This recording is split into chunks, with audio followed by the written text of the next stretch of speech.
एक अरबपति अपनी हवेली में थका हारा लौटा और जो उसने बैठक में देखा उससे वह सन्न रह गया। उसकी बेटी, जो 2 साल से मुस्कुराई नहीं थी, नौकरानी के बेटे के साथ नाच रही थी। जो कुछ वह बाद में खोजेगा वह उसे पूरी तरह से तोड़ देगा। राजवीर सिंघानिया ने अपनी हवेली का मुख्य द्वार एक ऐसे आदमी के वजन के साथ धकेला जिसने पूरी दुनिया का बोझ अपने कंधों पर उठा रखा था। स्वर्ण शिखर होटल समूह के कार्यालयों में एक अंतहीन दिन रहा था और वह बस अपने कमरे में पहुंचना, जूते उतारना और कुछ घंटों के लिए दुनिया से गायब हो जाना चाहता था। लेकिन जैसे ही उसने अपने ही घर में 3 कदम रखे, उसके पैरों ने जवाब देना बंद कर दिया। मुख्य बैठक से एक ऐसी आवाज आ रही थी जिसने उसके पूरे शरीर को लकवाग्रस्त कर दिया, मानो उसके पैर संगमरमर के फर्श पर ठोक दिए गए हों। यह एक हंसी थी, एक बच्चे की हंसी, क्रिस्टल स्पष्ट, मुक्त, एक ऐसी हंसी जो राजवीर सिंघानिया ने इतने लंबे समय से नहीं सुनी थी कि वह लगभग भूल ही गया था कि यह कैसी लगती है। यह उसकी बेटी ईशानी की हंसी थी। वह धीरे धीरे आगे बढ़ा, अपनी सांस रोके हुए, मानो किसी भी शोर से वह असंभव क्षण टूट सकता हो। और जब वह अंततः बैठक में झांका तो उसने जो देखा उससे वह अवाक रह गया। उसकी सांसें अटक गईं, उसकी आंखें जो कुछ दिखा रही थीं उसे संसाधित करने की क्षमता समाप्त हो गई। हवेली के सबसे भव्य बैठक के बीचों बीच फर्श पर बैठी, घुटनों पर एक पुराना गिटार रखे हुए वंदना शर्मा थी, वही घरेलू सहायिका जिसे उसकी मां ने कुछ ही हफ्ते पहले काम पर रखा था। उसकी उंगलियां तारों पर ऐसी महारत से चल रही थीं जो फर्श पहुंचकर जीवन यापन करने वाली महिला को शोभा नहीं देती थी। उस गिटार से निकलने वाली धुन नरम, मनमोहक थी, मानो एक अदृश्य स्पर्श कमरे के हर कोने को भर रहा हो। लेकिन जिस चीज ने उसका दिल तोड़ दिया वह ईशानी, उसकी छोटी ईशानी को नाचते हुए देखना था। उसकी बेटी, वह बच्ची जिसने अपनी मां की मृत्यु के बाद से केवल एकाक्षरी शब्द ही बोले थे, एक ऐसे बच्चे के हाथों में हाथ डाले नाच रही थी जिसे राजवीर ने कभी नहीं देखा था। दोनों अनाड़ीपन से घूम रहे थे, जैसा कि केवल बच्चे ही कर सकते हैं, उस अपूर्ण कृपा के साथ जो किसी भी पेशेवर कोरियोग्राफी से अधिक सुंदर है। ईशानी खुले मुंह, चमकीली आंखों से हंस रही थी। उसका पूरा शरीर एक ऐसी खुशी से झूम रहा था जो सदियों से बंद पड़ी थी, सही पल का इंतजार कर रही थी ताकि वह फूट पड़े। राजवीर को दरवाजे के फ्रेम का सहारा लेना पड़ा क्योंकि उसके पैर कांप रहे थे। उसकी आंखों में धुंध छा गई और उसने महसूस किया कि कुछ गर्म उसके गालों पर बह रहा था। वह रो रहा था। एक आदमी जो एक होटल साम्राज्य चलाता था, जो अरबों के सौदे बिना पलक झपकाए करता था, वह अपने ही बैठक के प्रवेश द्वार पर चुपचाप रो रहा था क्योंकि उसकी बेटी बस हंस रही थी। तुम कौन हो? वह ईशानी के साथ नाचने वाले बच्चे से पूछना चाहता था। यहाँ क्या हो रहा है? वह उस सहायिका से पूछना चाहता था जो किसी संगीत महाविद्यालय की कलाकार की तरह गिटार बजा रही थी, लेकिन शब्द उसके मुंह से नहीं निकल रहे थे। वह वहीं अचल खड़ा रहा, एक ऐसा दृश्य देख रहा था जो किसी दूसरे ब्रह्मांड से आया लग रहा था, एक ऐसी वास्तविकता से जहां उसकी बेटी दर्द से टूटी हुई नहीं थी।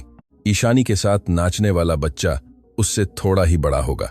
वह बचपन की उस उमंग भरी ऊर्जा के साथ चल रहा था, ईशानी को एक आश्चर्यजनक कोमलता के साथ मार्गदर्शन कर रहा था, उसे सावधानी से घुमा रहा था, मानो वह सहज रूप से जानता हो कि वह नाजुक थी और उसे किसी ऐसे व्यक्ति की जरूरत थी जो उसके साथ नरमी से पेश आए। एक बार फिर ईशानी ने ऐसी आवाज में चिल्लाया जिसे राजवीर ने लगभग पहचाना नहीं, क्योंकि उसने उसे इतने लंबे समय से उत्साह से बात करते हुए नहीं सुना था। वंदना मुस्कुराई और एक नई धुन बजाना शुरू किया, इस बार थोड़ी तेज, और दोनों बच्चे जोर से हंसे क्योंकि उन्होंने अपने छोटे पैरों से ताल का पालन करने की कोशिश की। तभी बच्चे ने दरवाजे पर राजवीर की उपस्थिति देखी। वह तुरंत रुक गया और उसकी अभिव्यक्ति एक पल में खुशी से डर में बदल गई। उसने ईशानी का हाथ छोड़ा और कई कदम पीछे हट गया, अपनी आंखें जमीन पर झुका ली मानो उसने कुछ भयानक कर दिया हो। मां, बच्चे ने कांपती हुई आवाज में फुसफुसाते हुए वंदना की आस्तीन खींची। वंदना ने ऊपर देखा और उसकी आंखें राजवीर की आंखों से मिलीं। गिटार अचानक बजना बंद हो गया, मानो किसी ने अचानक बिजली काट दी हो। वंदना के चेहरे पर पूर्ण भय की अभिव्यक्ति उभर आई, वैसी अभिव्यक्ति जो तभी दिखती है जब आप जानते हैं कि आपने जो कुछ भी बनाया है वह ढहने वाला है। श्रीमान सिंघानिया, वंदना ने इतनी तेजी से खड़े होते हुए कहा कि गिटार लगभग उसके हाथ से गिर ही गया था। मैं आपको समझा सकती हूँ, मुझे पता है कि मुझे अपने बेटे को नहीं लाना चाहिए था, बस उसे देखने वाले व्यक्ति को कोई आपातकाल आ गया था और मेरे पास और कोई नहीं था, और मैं कसम खाती हूं कि यह फिर कभी नहीं होगा। वह बच्चा कौन है? राजवीर ने बीच में टोका। लेकिन उसकी आवाज वैसी नहीं निकली जैसी उसे उम्मीद थी। यह एक नाराज मालिक की आवाज नहीं थी। यह एक ऐसे आदमी की आवाज थी जिसने अभी अभी एक चमत्कार देखा था और उसे किसी ऐसे व्यक्ति की जरूरत थी जो यह पुष्टि कर सके कि उसने सपना नहीं देखा था। वह मेरा बेटा है साहब। उसका नाम तेजस है। मैं आपसे 1000 माफी मांगती हूं। ऐसा फिर कभी नहीं होगा। कृपया मुझे नौकरी से मत निकालिए। यह नौकरी ही सब कुछ है। ईशानी हंस रही थी। यह वाक्य राजवीर के मुंह से एक पवित्र फुसफुसाहट की तरह निकला और वंदना चुप रह गई। यह नहीं जानती थी कि उन 3 शब्दों की व्याख्या कैसे करे। मेरी बेटी हंस रही थी, राजवीर ने दोहराया, और इस बार उसकी आवाज इस तरह टूट गई कि छोटे तेजस ने भी जमीन से अपनी नजर उठाई ताकि उस लंबे आदमी को देख सके जो अपनी ही बैठक के दरवाजे पर बेशर्मी से रो रहा था। पिताजी, ईशानी ने राजवीर के पास आकर कहा, उस सहजता से जो केवल बच्चों में होती है, उसका हाथ खींचकर उसे बैठक के बीच में ले जाने के लिए। तेजस मेरा दोस्त है और वंदना बहुत सुंदर गिटार बजाती है। क्या आप हमारे साथ नाचना चाहेंगे? राजवीर अपनी बेटी के सामने घुटनों के बल बैठ गया, कांपते हाथों से उसके कंधों को पकड़ लिया। उसने उसकी आंखों में देखा और उसे कुछ ऐसा दिखा जिसकी उसे तलाश छोड़ दी थी। जीवन।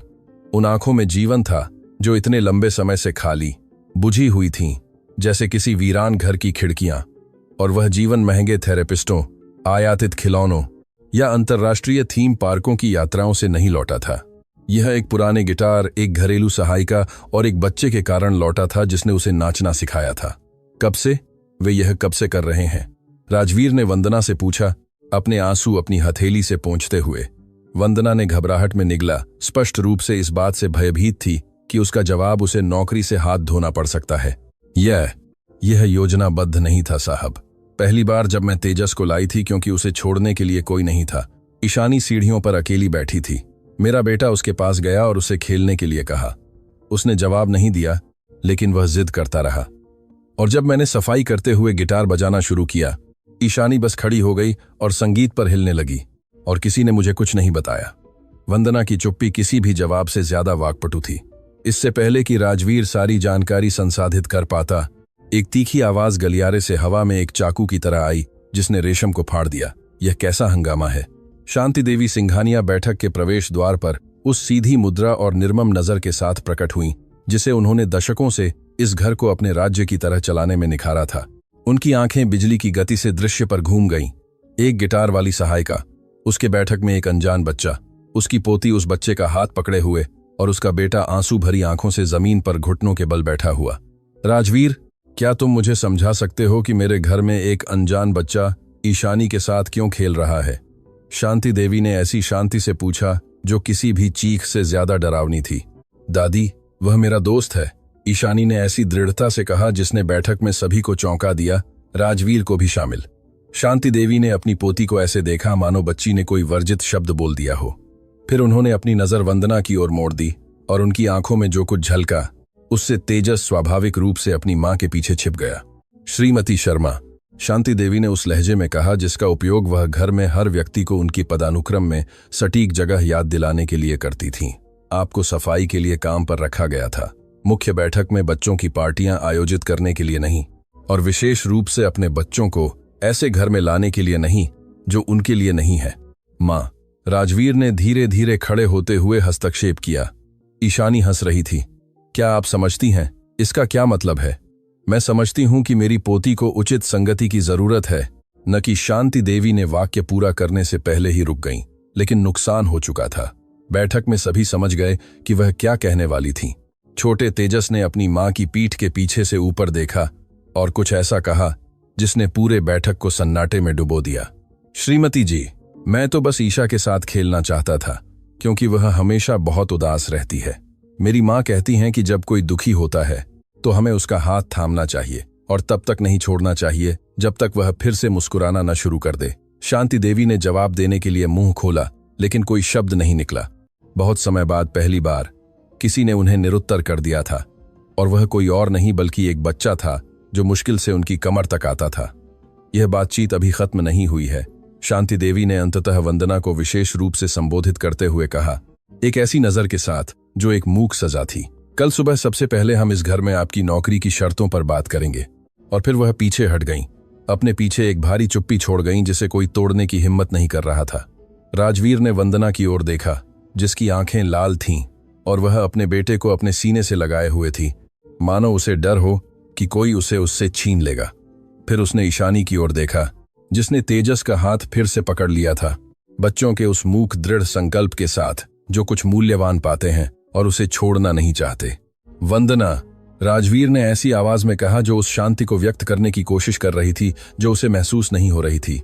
मेरी मां ने जो कहा उसकी चिंता न करें, कोई भी आपको नौकरी से नहीं निकालेगा, लेकिन साहब कोई नहीं, राजवीर ने दृढ़ता से दोहराया। जो कुछ आपने और आपके बेटे ने आज रात मेरी बेटी के लिए किया है, उसे दुनिया की कोई भी तनख्वाह नहीं चुका सकती। वंदना ने चुपचाप सिर हिलाया, लेकिन राजवीर उसकी आंखों में देख सकता था कि वह उसे पूरी तरह से विश्वास नहीं कर रही थी और वह उसे दोष नहीं दे सकता था, क्योंकि वह खुद जानता था कि उसकी मां इस मामले को ऐसे ही नहीं छोड़ेगी। शांति देवी सिंघानिया कभी भी चीजों को ऐसे ही नहीं छोड़ती थीं। उस रात वंदना के तेजस के साथ चले जाने के बाद राजवीर ने कुछ ऐसा किया जो उसने बहुत समय से नहीं किया था। वह ईशानी के बिस्तर के पास उसे सुलाने के लिए बैठा और जो एक अनंत काल जैसा लग रहा था, उसमें पहली बार उसकी बेटी ने अपनी आंखें बंद करने से पहले उसे देखकर मुस्कुराई। पिताजी, ईशानी ने आधी नींद में फुसफुसाया। क्या तेजस कल भी आ सकता है? राजवीर को महसूस हुआ कि उसका दिल कस रहा है। देखेंगे मेरी जान, उसने मुझे बताया कि उसके पिताजी भी आसमान में हैं, मां की तरह। ईशानी ने बुदबुदाया और उस विनाशकारी वाक्य के साथ गहरी नींद में सो गई। राजवीर कई मिनटों तक अपनी बेटी के बिस्तर के पास अचल खड़ा रहा, उन शब्दों को संसाधित करते हुए। तेजस ने भी अपने पिता को खो दिया था। एक हवेली के बैठक में एक ही घाव से टूटे हुए 2 बच्चे मिले थे और बिना थेरेपिस्ट, बिना निदान, बिना दवा के उन्होंने एक दूसरे को इतनी आदिम और शक्तिशाली चीज से ठीक कर लिया था, जैसे हाथ पकड़कर नाचना। लेकिन जब राजवीर उस खोज को संसाधित कर रहा था, हवेली के दूसरे कोने में शांति देवी ने अपना फोन उठाया और एक नंबर डायल किया जो उन्होंने विशेष अवसरों के लिए सहेज रखा था। ललिता, उन्होंने बर्फीली आवाज में कहा, मुझे जरूरत है कि तुम कल सुबह जल्दी आओ। हमारे पास एक समस्या है जिसे नियंत्रण से बाहर होने से पहले हल करना है। दूसरी ओर ललिता खन्ना ऐसे मुस्कुराई जैसे कोई अंधेरे में नहीं देखना चाहेगा।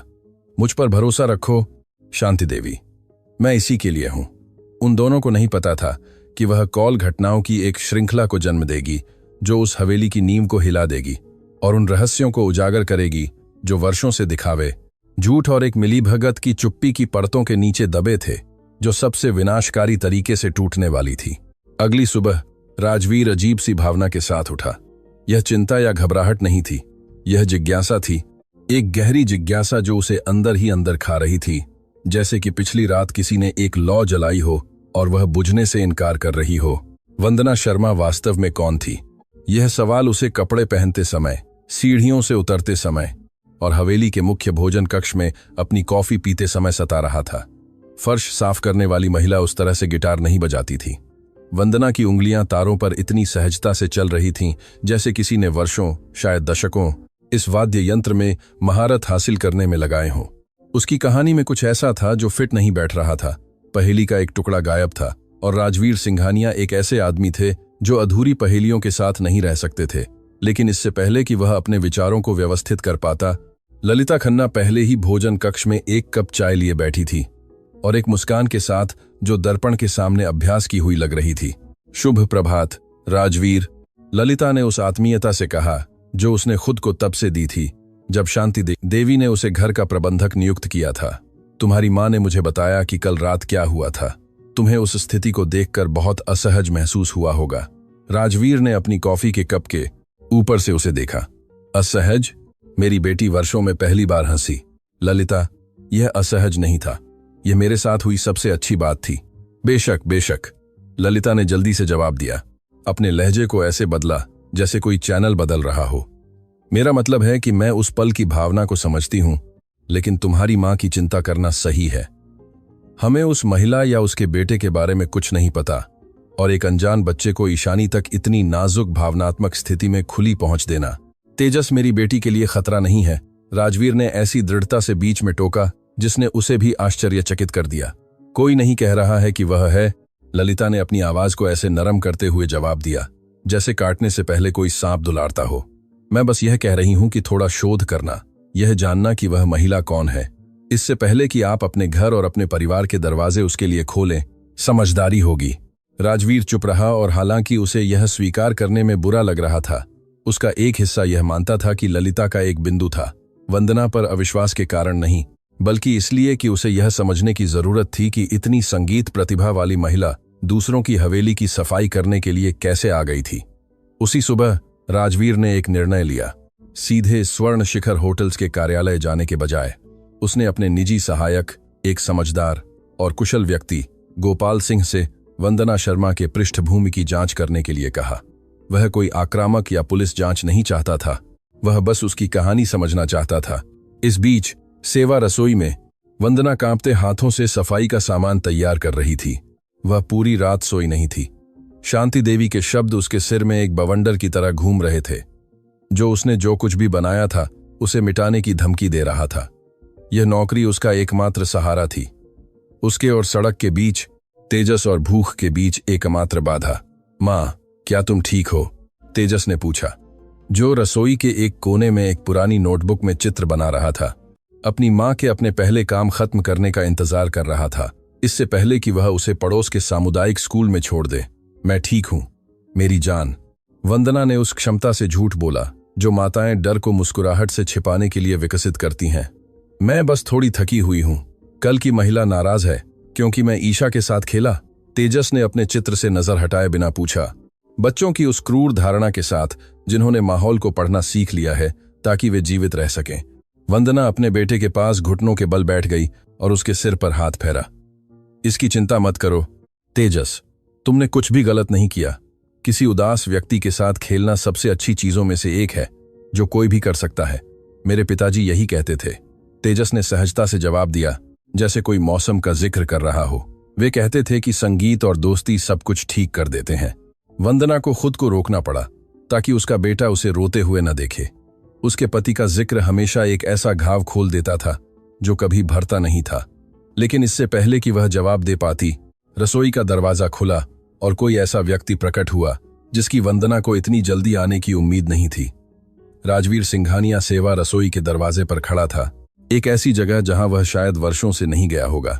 उसकी वहां उपस्थिति इतनी असामान्य थी कि रसोई में काम करने वाली मां मर्सिडीज ने भी अपनी लकड़ी की चम्मच गिरा दी। वंदना, क्या हम एक पल बात कर सकते हैं?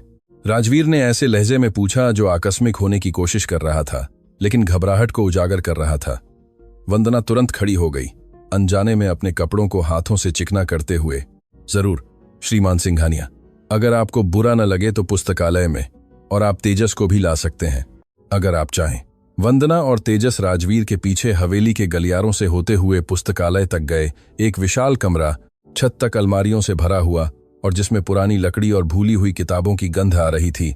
तेजस बड़ी बड़ी आंखों से सब कुछ देख रहा था, जैसे वह किसी परी कथा के महल में आ गया हो। वंदना, राजवीर ने शुरू किया, उसके सामने एक महोगनी की मेज के बीच बैठा। मुझे आपसे एक सवाल पूछना है और मुझे आपसे ईमानदारी से जवाब चाहिए। वंदना ने तेजस का हाथ मेज के नीचे कसते हुए सिर हिलाया। आपने उस तरह से गिटार बजाना कहां से सीखा? उन सभी सवालों में से जो वंदना ने सोचे थे, यह वह सवाल था जिसकी उसे सबसे कम उम्मीद थी और जिससे उसे सबसे ज्यादा डर था।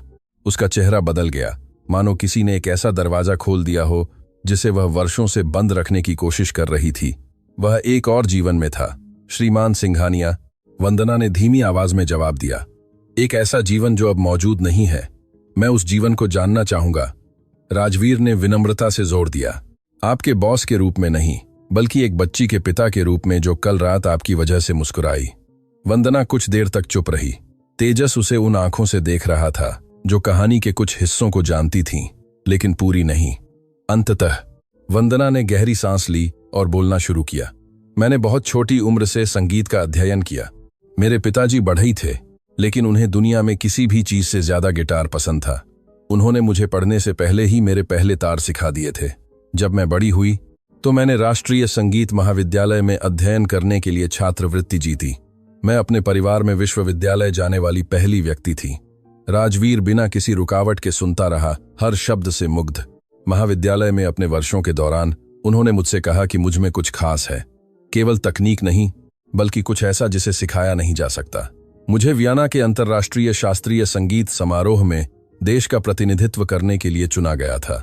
यह मेरे जीवन को, मेरे परिवार के जीवन को बदलने का मेरा अवसर था। यह दिखाने का कि एक बढ़ई की बेटी अपनी प्रतिभा के बल पर जहां तक चाहे जा सकती है। और क्या हुआ? राजवीर ने पूछा, क्योंकि वंदना की आंखों में दर्द से यह स्पष्ट था कि कहानी का सुखद अंत नहीं था। मैं समीर से मिली, वंदना ने कहा, और उस नाम का उच्चारण करते ही उसकी आवाज नरम, अधिक संवेदनशील हो गई, मानो वह नाम ही एक पुरानी धुन हो। वह लुथियर था, हस्तनिर्मित वाद्य यंत्र बनाता था। हम मिले क्योंकि उसने वह गिटार बनाया था जिससे मैं त्योहार में बजाने वाली थी। गिटार पूरा होने से पहले ही हमें प्यार हो गया। तेजस ने ऊपर देखा। मेरे पिताजी, उसने एक उदास मुस्कान के साथ फुसफुसाया, जो किसी भी बच्चे को बनाना नहीं सीखना चाहिए। हाँ मेरी जान, तुम्हारे पिताजी। वंदना ने अपने बेटे के सिर पर हाथ फेरते हुए पुष्टि की। हमने त्योहार के तुरंत बाद शादी कर ली। मैं बजाती रही, वह गिटार बनाता रहा। हम खुश थे। हमारे पास ज्यादा पैसा नहीं था, लेकिन हमारे पास संगीत था और हमारे लिए वह पर्याप्त था।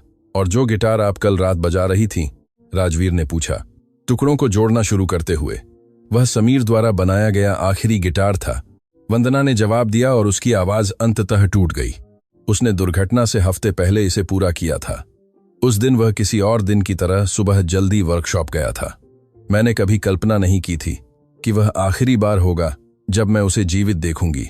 जब मुझे बताया गया कि छत गिर गई है तो मुझे लगा कि दुनिया दो हिस्सों में बट गई है। समीर समय पर बाहर नहीं निकल पाया और उसके साथ सब कुछ चला गया। मैं महीनों तक फिर से नहीं बजा पाई। जब भी मैं गिटार पकड़ती, मुझे उसकी उपस्थिति इतनी तीव्र महसूस होती कि मैं सांस नहीं ले पाती। मैंने महाविद्यालय छोड़ दिया, मैंने संगीत छोड़ दिया, मैंने सब कुछ छोड़ दिया। मेरे पास केवल तेजस बचा था और समीर से किया गया वादा कि हमारे बेटे को कभी भूखा नहीं रहना पड़ेगा। इसलिए आपने सफाई का काम शुरू किया, राजवीर ने कहा। सवाल के रूप में नहीं, बल्कि एक ऐसी समझ के रूप में जो उसके सीने में दस्तक दे रही थी। कोई भी घर के बिलों का भुगतान करने के लिए एक गिटार वादक को काम पर नहीं रखता, श्रीमान सिंघानिया, लेकिन हर घर को किसी ऐसे व्यक्ति की जरूरत होती है जो उसे साफ करे। तो मैंने समीर के गिटार को उसके कवर में रख दिया और झाड़ू चलाना सीखा। और हर रात जब तेजस सो जाता तो मैं गिटार निकालती और चुपचाप बजाती, बस यह महसूस करने के लिए कि वह अभी भी पास है। राजवीर को अपनी नजर हटानी पड़ी क्योंकि उसकी आंखें आंसुओं से भर गई थीं जिन्हें वह दिखाना नहीं चाहता था। वंदना की कहानी ने एक ऐसा घाव खोल दिया था जिसे वह भी ढो रहा था।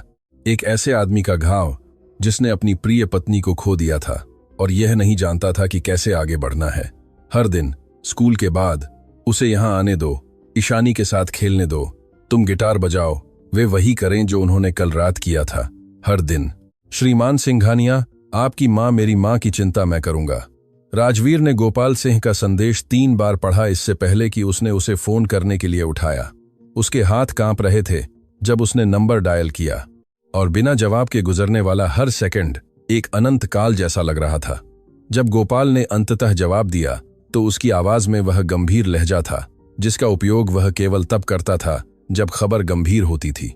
साहब, मैंने जैसा आपने कहा था एक बुनियादी खोज की, सार्वजनिक रिकॉर्ड, डिजिटल फाइलें, प्रेस नोट्स। जो मुझे मिला वह अप्रत्याशित था। राजवीर ने फाइल खोली। पहले पन्ने कई साल पहले के समाचार पत्रों और सांस्कृतिक पत्रिकाओं के डिजिटल क्लिप थे। उन सभी में वंदना शर्मा का नाम राष्ट्रीय संगीत महाविद्यालय से जुड़ा हुआ था, लेकिन किसी आम छात्र के रूप में नहीं। वंदना शर्मा को अपनी पीढ़ी की सबसे प्रतिभाशाली गिटार वादकों में से एक माना जाता था। गोपाल ने समझाया जबकि राजवीर बड़ी होती आंखों से पढ़ रहा था। उसने अपनी शिक्षा पूरी करने से पहले 3 राष्ट्रीय पुरस्कार जीते। उसे वियना के अंतर्राष्ट्रीय संगीत समारोह में देश का प्रतिनिधित्व करने के लिए चुना गया था। प्रेस उसे तारों की आवाज कहता था। वह सभी विशेषज्ञों के अनुसार एक ऐसी कलाकार थी जिसे हमारे महाद्वीप में शास्त्रीय संगीत के इतिहास को बदलने के लिए नियत किया गया था। और क्या हुआ? राजवीर ने पूछा। हालांकि उसे उस सुबह पुस्तकालय में हुई बातचीत के कारण जवाब का एक हिस्सा पहले से ही पता था। यहीं पर चीजें जटिल हो जाती हैं, साहब, गोपाल ने फाइल के अगले भाग में जाते हुए कहा। वंदना के पति समीर शर्मा एक प्रसिद्ध कारीगर थे जो पेशेवर संगीतकारों के लिए वाद्य यंत्र बनाते थे। लेकिन वंदना ने शायद आपको यह नहीं बताया कि उनकी मृत्यु कैसे हुई। राजवीर ने पढ़ना बंद कर दिया और सीधे अपने सहायक की आंखों में देखा। समीर शर्मा एक औद्योगिक भवन के भीतर संचालित एक वर्कशॉप में वाद्य यंत्र बनाने का काम करते थे। वह भवन एक कॉरपोरेट समूह के स्वामित्व में था, जिसने संरचनात्मक समस्याओं और सुरक्षा स्थितियों के बारे में चेतावनियों को वर्षों तक नजरअंदाज किया। एक दिन वर्कशॉप की छत का एक हिस्सा गिर गया। समीर एकमात्र कार्यकर्ता था जो समय पर बाहर नहीं निकल पाया। हे भगवान, राजवीर बुदबुदाया। लेकिन यह सब नहीं है साहब। वंदना ने भवन के मालिक कंपनी पर मुकदमा करने की कोशिश की। उसने अपनी थोड़ी सी बचत से एक वकील को काम पर रखा, लेकिन कंपनी के पास एक शक्तिशाली कानूनी टीम थी जिसने मामले को अदालत में पहुंचने से पहले ही कुचल दिया। उसे कोई मुआवजा नहीं मिला, बल्कि कानूनी खर्चों ने उसे पूरी तरह से बर्बाद कर दिया। उसने अपना अपार्टमेंट खो दिया, अपनी बचत खो दी, सब कुछ खो दिया, और कंपनी ने कभी कोई जिम्मेदारी नहीं ली। राजवीर को महसूस हो रहा था कि हर खुलासा पिछले से ज्यादा जोर से उसके सीने में दस्तक दे रहा था। लेकिन गोपाल ने आगे जो कहा, उसने उसके पैरों के नीचे से जमीन खिसका दी। साहब, मैंने उस औद्योगिक भवन के मालिक कंपनी की जांच की, उस समूह की जिसने सुरक्षा चेतावनियों को नजरअंदाज किया, जिसने समीर शर्मा को मरने दिया और जिसने बाद में उसकी विधवा को कानूनी रूप से नष्ट कर दिया ताकि एक पैसे का भी मुआवजा न देना पड़े। गोपाल ने एक पल का विराम लिया जो एक अनंत काल जैसा लगा। वह भवन सिंघानिया निवेश प्राइवेट लिमिटेड का था। वह कंपनी जिसे आपके पिताजी ने स्थापित किया था और जिसे आपकी मां ने उन वर्षों के दौरान प्रबंधित किया था जब आप विशेष रूप से होटल व्यवसाय में लगे हुए थे। राजवीर पूरी तरह से अचल रह गया। उसका दिमाग जानकारी को संसाधित करने की कोशिश कर रहा था, लेकिन ऐसा लग रहा था जैसे गोपाल के शब्द किसी ऐसी भाषा में लिखे गए हों जिसे वह अचानक समझ नहीं पा रहा था। आप मुझसे कह रहे हैं कि मेरा परिवार, मेरे पिताजी की कंपनी वंदना के पति की मृत्यु के लिए जिम्मेदार है। मैं आपसे कह रहा हूं कि सिंघानिया निवेश उस भवन की मालिक थी जहां समीर शर्मा की मृत्यु हुई थी, और वंदना के मुकदमे को कुचलने वाली कानूनी टीम को एक ही व्यक्ति ने काम पर रखा और निर्देशित किया था। कौन? शांति देवी सिंघानिया, आपकी मां। राजवीर के लिए दुनिया उसी पल घूमना बंद हो गई। उसके अध्ययन कक्ष की दीवारें उसके चारों ओर बंद होती हुई प्रतीत हुईं, जबकि उसका मन एक राक्षसी पहेली के टुकड़ों को निराशा से जोड़ने की कोशिश कर रहा था। उसकी मां ने वंदना को कुछ हफ्ते पहले काम पर रखा था। उसकी मां जो अब उसे इतनी तेजी से नौकरी से निकालना चाहती थी। उसकी मां जिसने उस महिला का जीवन पहले ही नष्ट कर दिया था बिना किसी को बताए। क्या वंदना यह जानती है? राजवीर ने धीमी आवाज में पूछा। क्या वह जानती है कि वह उस परिवार के घर में काम कर रही है जिसने उसका जीवन नष्ट कर दिया? यह मैं निर्धारित नहीं कर पाया साहब, लेकिन कुछ और भी है। और गोपाल ने फाइल का आखिरी पन्ना निकाला। यह एक अस्पताल रिकॉर्ड की कॉपी थी। आपकी पत्नी श्रीमती करुणा सिंघानिया अपनी मृत्यु से पहले आशा घाटी अस्पताल में भर्ती थीं। अपने अंतिम हफ्तों के दौरान उन्हें एक स्वयंसेविका नियमित रूप से मिलने आती थीं, जो उनका साथ देती थीं और उनका दर्द कम करने के लिए गिटार बजाती थीं। उस स्वयंसेविका ने आगंतुक रजिस्टर में अपना पूरा नाम लिखा था। राजवीर ने कांपते हाथों से कागज लिया और आगंतुकों की पंक्ति में लिखे नाम को पढ़ा, वंदना शर्मा। कागज उसकी उंगलियों से फिसल गया और फर्श पर गिर गया, जबकि राजवीर अपनी कुर्सी पर गिर पड़ा। एक ऐसी सच्चाई का बोझ उठाने में असमर्थ था जिसने अभी अभी उसके जीवन को दो असंगत हिस्सों में बांट दिया था, जानने से पहले का और जानने के बाद का। उसकी घर की सफाई करने वाली महिला ने उसकी मरणासन्न पत्नी को सांत्वना दी थी। वह महिला जिसका जीवन उसकी मां ने नष्ट कर दिया था, उसने अंतिम हफ्ते करुणा के बिस्तर के पास गिटार बजाते हुए बिताए थे ताकि वह अकेली न मरे, और उन दोनों में से किसी को कभी नहीं पता चला था कि दूसरा कौन था। राजवीर उस रात सोया नहीं। जब भी वह अपनी आंखें बंद करता, गोपाल के खुलासे उसके दिमाग में एक डरावनी फिल्म की तरह दोहराते रहते, जिसे वह बंद नहीं कर सकता था। उसकी मां ने वंदना का जीवन नष्ट कर दिया था। उसकी पत्नी करुणा को वंदना ने उसके अंतिम दिनों में सांत्वना दी थी, और अब वही महिला सिंघानिया हवेली के फर्श साफ कर रही थी। यह नहीं जानती थी कि वह उसी छत के नीचे सो रही थी जो उसकी त्रासदी के लिए जिम्मेदार लोगों के साथ थी।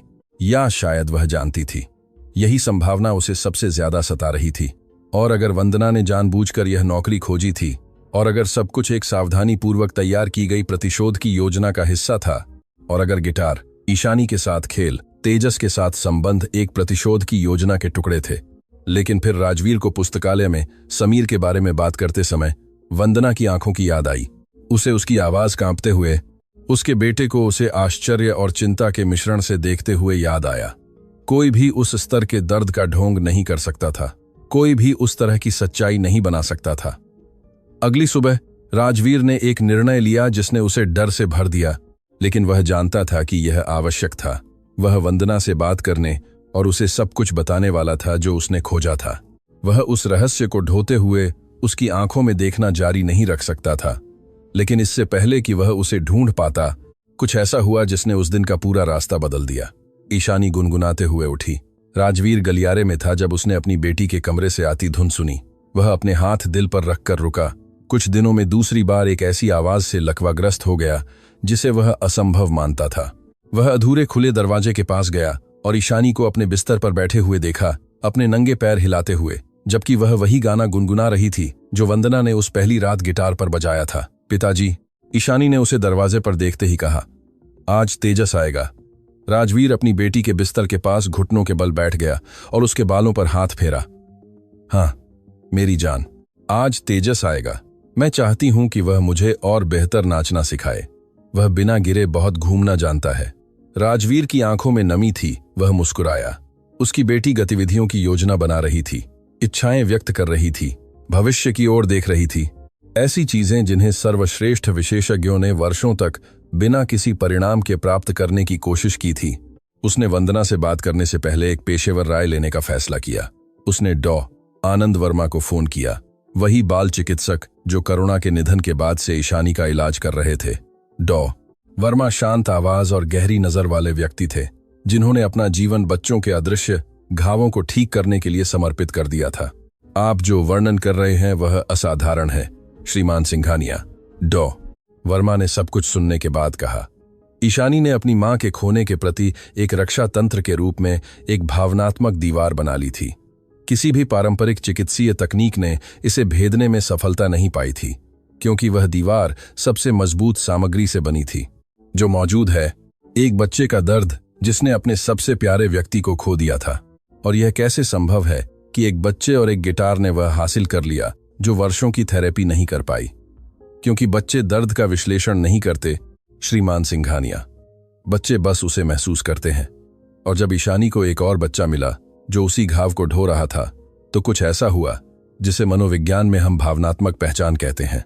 तेजस ने ईशानी को ठीक करने की कोशिश नहीं की।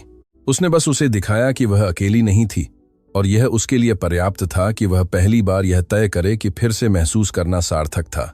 डॉक्टर, मुझे आपकी हवेली में जरूरत है। मुझे ईशानी का मूल्यांकन करने और मुझे यह बताने की जरूरत है कि इस प्रगति को बर्बाद न करने के लिए हमें क्या करना चाहिए। मैं आज शाम वहां रहूंगा, डॉ. वर्मा ने पुष्टि की। लेकिन जब राजवीर चिकित्सक की यात्रा का आयोजन कर रहा था, हवेली के दूसरे कोने में कुछ बहुत कम नेक काम चल रहा था। ललिता खन्ना ने पूरी रात राष्ट्रीय संगीत महाविद्यालय से रोकी गई चिट्ठी का अध्ययन करने में बिताई थी। उस चिट्ठी की सामग्री एक बम थी जो वंदना को नष्ट कर सकती थी या उसे ऊपर उठा सकती थी। यह इस बात पर निर्भर करता था कि उसे कौन विस्फोट करता है और किस इरादे से।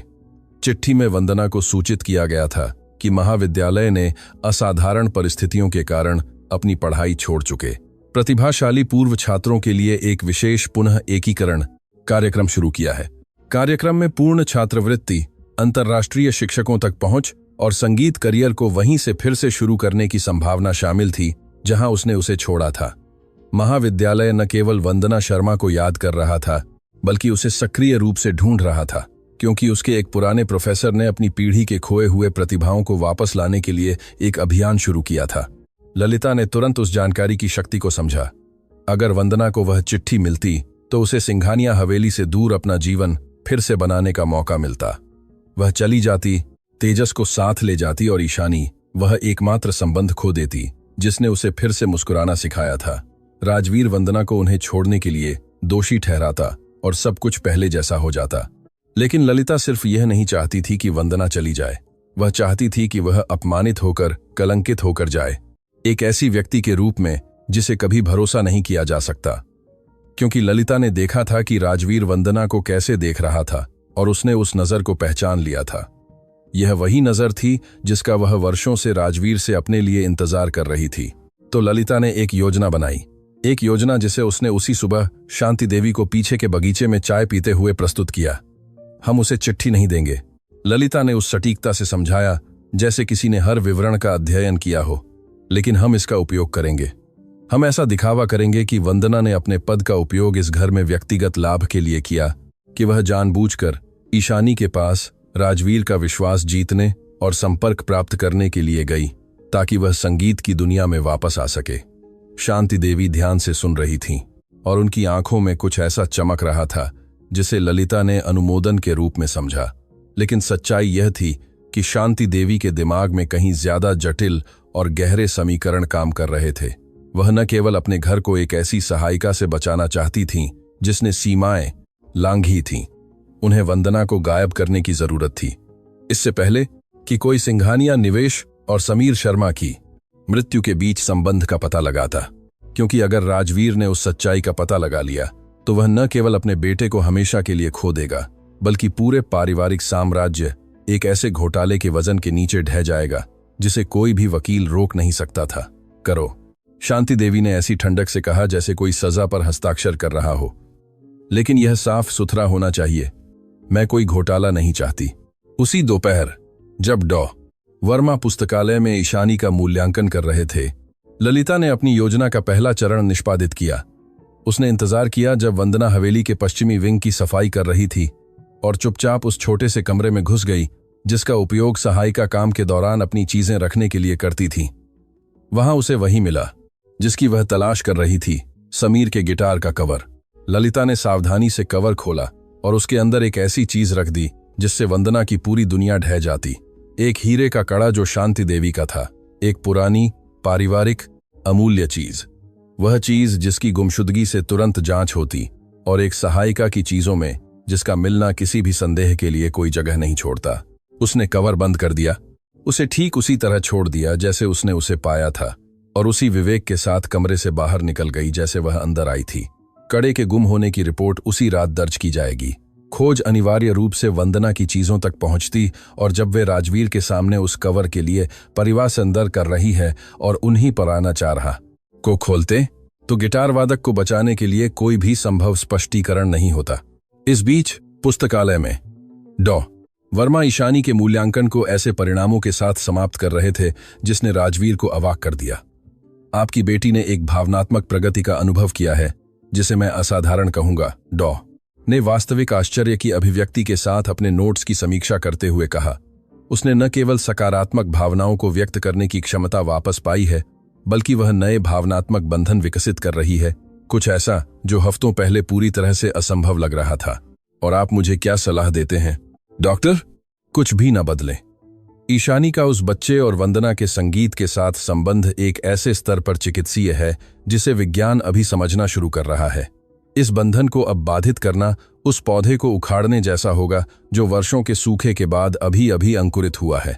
राजवीर ने सिर हिलाया और उसी पल उसने तय कर लिया कि न उसकी मां, न ललिता और न ही दुनिया में कोई भी ईशानी को उन लोगों से अलग कर पाएगा जिन्होंने उसे जीवन लौटाने में कामयाबी हासिल की थी।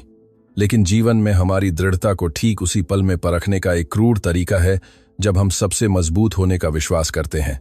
उस रात वंदना के अपना काम खत्म करने और तेजस के साथ जाने की तैयारी करने के बाद शांति देवी की आवाज हवेली के निचले तल में गूंज उठी, एक ऐसी अलार्म की तरह जो खून जमा देता है। मेरा कड़ा, मेरी मां का कड़ा गायब हो गया है। कुछ ही मिनटों में पूरी हवेली हरकत में आ गई। शांति देवी ने हर कमरे, हर कोने, हर चीज की जांच करने की मांग की।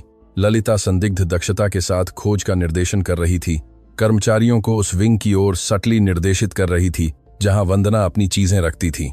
राजवीर एक बुरे पूर्वाभास के साथ दृश्य देख रहा था जो उसके अंदर बेचैनी पैदा कर रहा था। कुछ ठीक नहीं था। उसकी मां ने वह कड़ा सैकड़ों बार पहना था और उसने कभी उसे खोया नहीं था। ठीक अभी क्यों? लेकिन इससे पहले कि वह हस्तक्षेप कर पाता, खोज में भाग लेने वाली एक सहायिका असहज अभिव्यक्ति के साथ ललिता के पास आई। कुमारी खन्ना, हमें श्रीमती शर्मा के कमरे में कुछ मिला है। हवेली पर जो चुप्पी छाई वह भयानक थी। सभी आंखें वंदना की ओर मुड़ गईं, जो मुख्य दरवाजे के पास खड़ी थी, तेजस का हाथ पकड़े हुए घर जाने के लिए तैयार थी।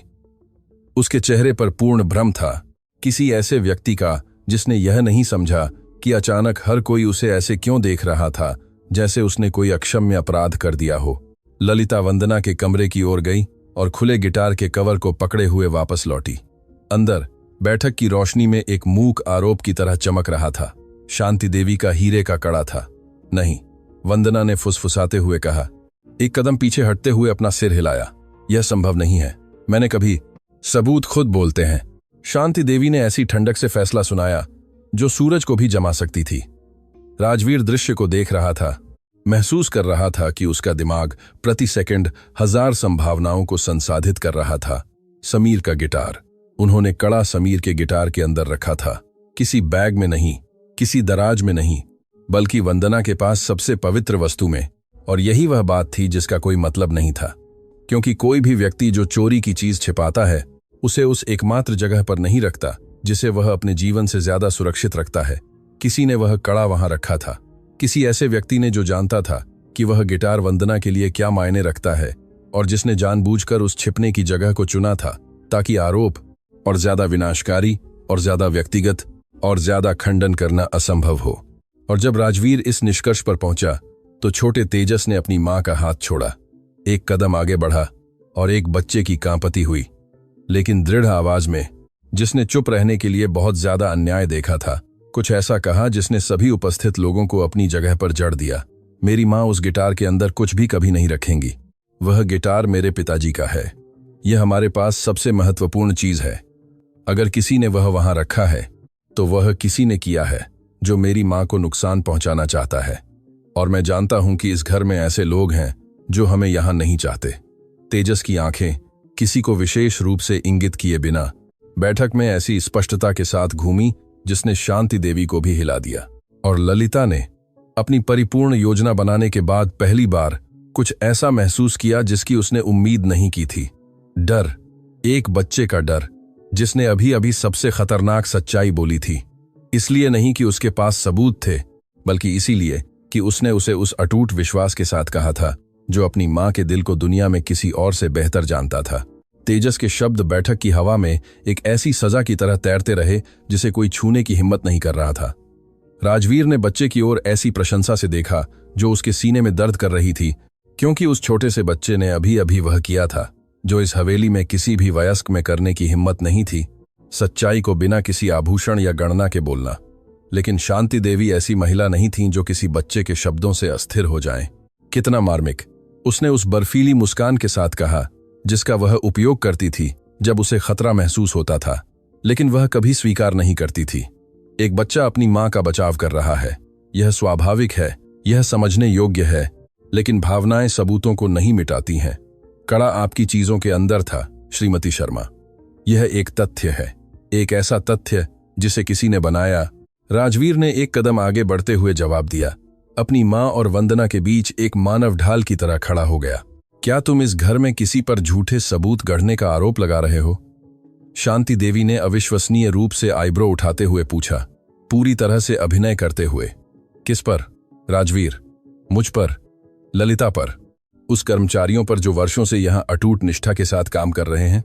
मैं कह रहा हूं कि वंदना ने वह कड़ा वहां नहीं रखा था। और तुम इतने निश्चित कैसे हो सकते हो? तुम उसे कितने समय से जानते हो? हफ्तों से? मैं दशकों से इस घर में रह रही हूं। मैंने हर चीज, हर याद, इस परिवार के हर टुकड़े की देखभाल की है। और तुम अपनी मां के बजाय एक अनजान पर विश्वास करना पसंद करते हो। शांति देवी के शब्द ठीक उसी जगह पर चोट पहुंचाने के लिए डिजाइन किए गए थे जहां सबसे ज्यादा दर्द होता था, पारिवारिक निष्ठा पर।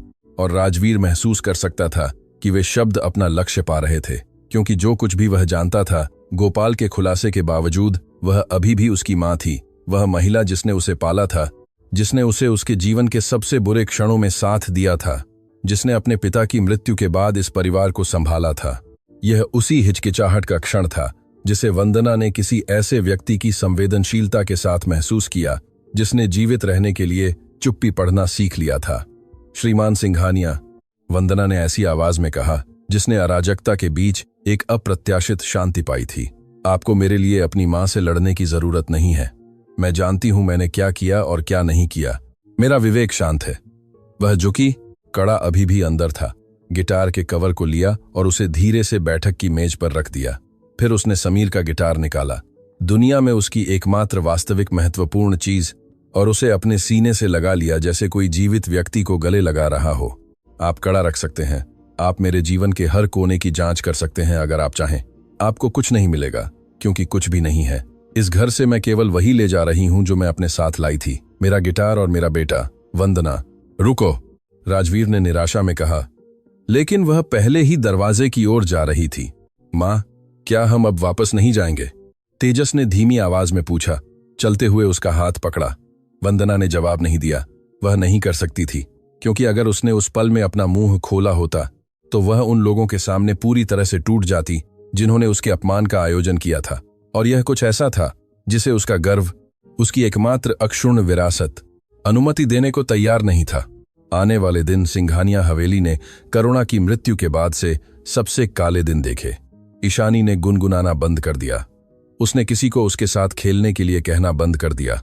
उसने उस बैठक में जाना बंद कर दिया जहां वह एक बार तेजस के साथ नाची थी। वह अपने कमरे में उसी बच्चों के मूक दृढ़ संकल्प के साथ बंद हो गई, जो तय करते हैं कि दुनिया ने उन्हें बहुत नुकसान पहुंचाया है और खुद को बचाने का एकमात्र तरीका अंदर से गायब हो जाना है। वर्मा ने हवेली का कई बार दौरा किया और हर दौरा उसी विनाशकारी निदान के साथ समाप्त हुआ। ईशानी पीछे हट रही है, श्रीमान सिंघानिया, और वह उतनी ही तेजी से कर रही है जितनी उसने प्रगति की थी। अगर हम उस प्रोत्साहन को वापस नहीं लाते जिसने उसके भावनात्मक उद्घाटन को प्रेरित किया था, तो मुझे स्थायी रूप से बंद होने का जोखिम है। स्थायी रूप से? इसका क्या मतलब है डॉक्टर? वर्मा की चुप्पी ने जवाब देने से पहले राजवीर को अपने जीवन में मिली सबसे डरावनी प्रतिक्रिया दी। इसका मतलब है कि हम उसे खो सकते हैं, श्रीमान सिंघानिया।